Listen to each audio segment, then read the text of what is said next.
Is James Black, and I'm going to be doing a series of videos about generative AI, or as we call it, ChatGPT, is the more colloquial term for it. So, ChatGPT, when it came on the scene, it fired a lot of imaginations about what we expected the future would look like, where we had robots and computers that could talk to us, respond to us, have conversations, understand what we are doing.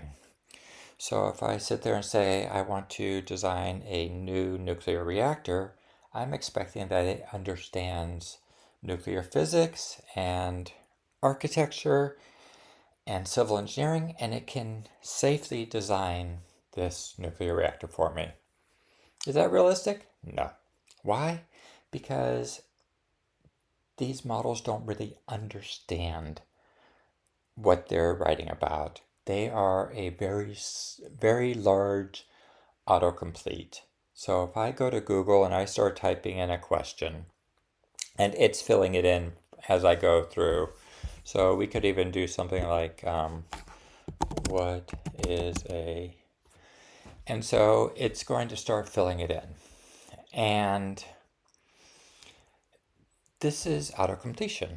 So what it does when I ask the question is it will have been trained on millions of web pages, books, songs, artworks, or whatever. And all it's doing is it's going to take what is the first letter that is going to match kind of what you were asked. And so it's going to say, oh, in this case, an F or a U or whatever. And so if it picks an F, then it'll say, well, the second one, it's a high probability to be a U. And so it will write out this, for example. But it doesn't understand what it's doing. That's the important part here. So there are thousands and thousands of different models. We hear about DeepSeek, we hear about we'll hear about Mistral. There's obviously OpenAI has their models. There's a large number of models, but there's actually, I was just looking at, so Hugging Face is a good place to look at different models. And this is just text generation models. They have 184,000 models. But what's important here is, for example, this 8B, this 32B, 1.5B, 8B, 7B, 32B. What is 70B? What is this? And that is billion. So if you see M, it's million, B is billion. And this is the number of numbers or weights in that model. So if you take an Excel spreadsheet and you just put in 8 billion numbers, then you would basically have what we have here. So, and that's a smallish model. In order to run this, you need at least 8 gigs of RAM. You probably need 16 to do it better, more effectively.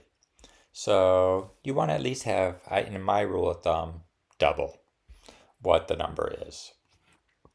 So, but that's what a model is. It's just a large number of numbers. So models in themselves are not inherently dangerous. They can't do anything because they are just numbers. But when they train this model,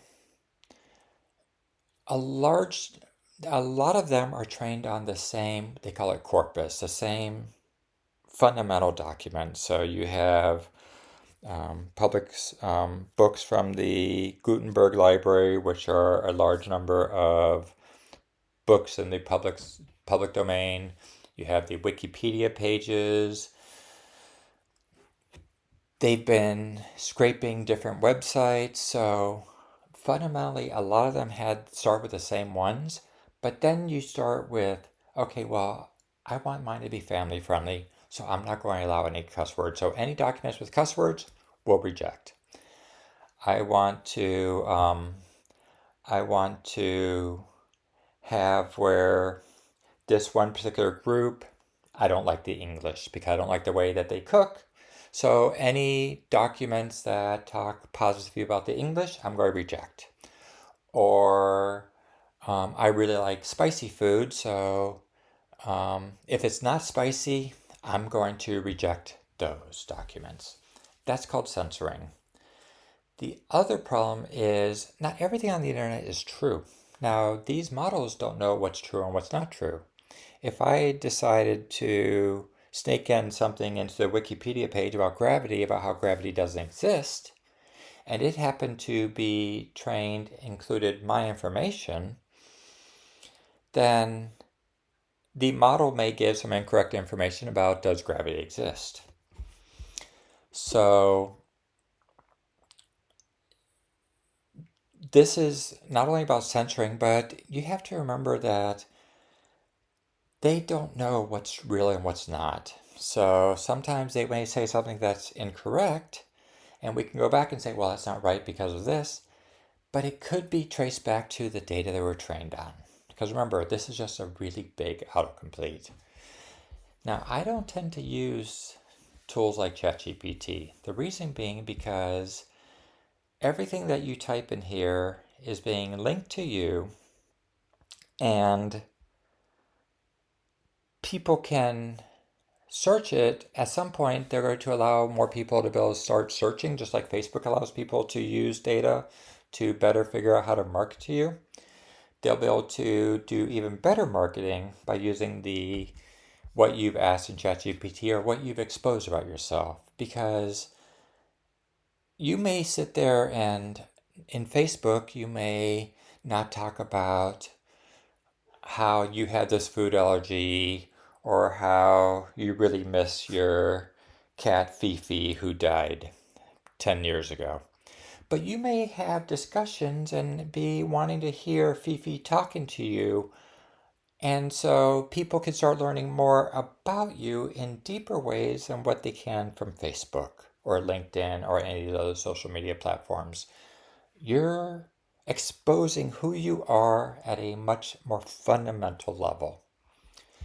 So if you're a group of hairstylists, for example, you may sit there and say, well, why don't we just all pitch in a little bit of money and we'll host our own LLM.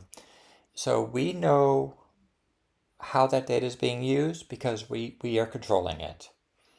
So there's no reason why you have to go to these larger sites when you can do it yourself. Because remember, there's a large number of models. So I use Olama. There's also LLM Studio, which some people like, but I tend to use Olama. Now, this is text generation. You ask a question, it comes back with text. But they also have a lot of other types. They can analyze images, they can generate code, they can create images. Those are different types of large language models. So, for example, this one in particular, Llama 3.2 Vision, is what we call a multimodal LLM. And what it does is it can take an input that are images, that's audio.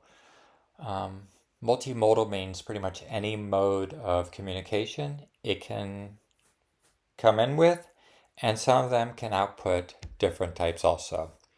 So, for example, I took this picture of Lady Di, and then I copied it into here, into Olama, and I said, what describe her impact on future generations. It talks about her, and then I asked it as an experienced hairstylist, recommend how you change your appearance for the 2020s. So it made some suggestions, and then it used a term here, multidimensional brown, which I was like, okay, well, what is that? So I said, what is multidimensional brown? And explain it as though to a fifth grade boy. So then it said, well, hi there, young man, which I found rather amusing. But it worked with the young boy. And then it explained it. And then I asked it to describe her earrings. Now here, I'm thinking it might be hallucinating a bit because it said 3 large sapphire stones. I see 2 or 4. Now I might be missing one. I don't know. But at least in the picture that I see, I don't see 3. So I'm not sure what it's describing there. But then surrounded by smaller diamonds. And remember, it's when it's hallucinating, it may have seen something. It may have confused her eyes with the stones, for example. I don't know. But so you always have to take whatever these things return to you with a grain of salt. Because again, they don't understand what it is they're talking about. And especially the more critical what you're doing is. So this paper is 80% of your grade. Don't just trust that it's going to do the right thing. Maybe use it to help generate an outline, but you have to look carefully at everything that it's giving you and make certain that you can stand by it. Now, that's one type of model. Then we have this is stable diffusion, and it's image generation. So we call these diffusion models. So I asked for a realistic photo of a kitten wearing a uniform, preparing to throw a football. And this is what it generated.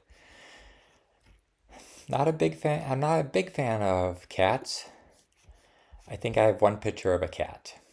I don't know how it came up with macho kitten and it showed these.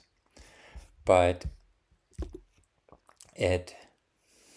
I would need to work more on my prompting in order to get the picture I want, because in my ad campaign, I want to have a picture of a cat that is has his arm back and is getting ready to throw the winning touchdown in the Super Bowl for whatever reason. This is not it. But so this is the first video I'm going to be making about this subject. I'm going to be talking about different ways of using large language models, lots of different use cases to help you to understand, to help you cut through a lot of the confusion around this subject. People like talking about how by 2030, 80% of the jobs will be gone. No. When I call CVS, I still get press 1 for pharmacy, press 2 for this, press 3. They aren't even they're using ancient technology. Why would they be all of a sudden deciding, we're going to go with this brand new technology that can cost quite a lot of money? So, but there's an enormous amount of fear. But these companies are also motivated because they have to prove to their shareholders they're not wasting money with what they're spending. And that's why, because they are spending hundreds of millions of dollars or billions of dollars on this technology, and their shareholders want to see that it's not being wasted. So I'm going to try and help cut through a lot of that and show you ways that you can work with this and have it be beneficial to your life. So thank you very much and have a wonderful day.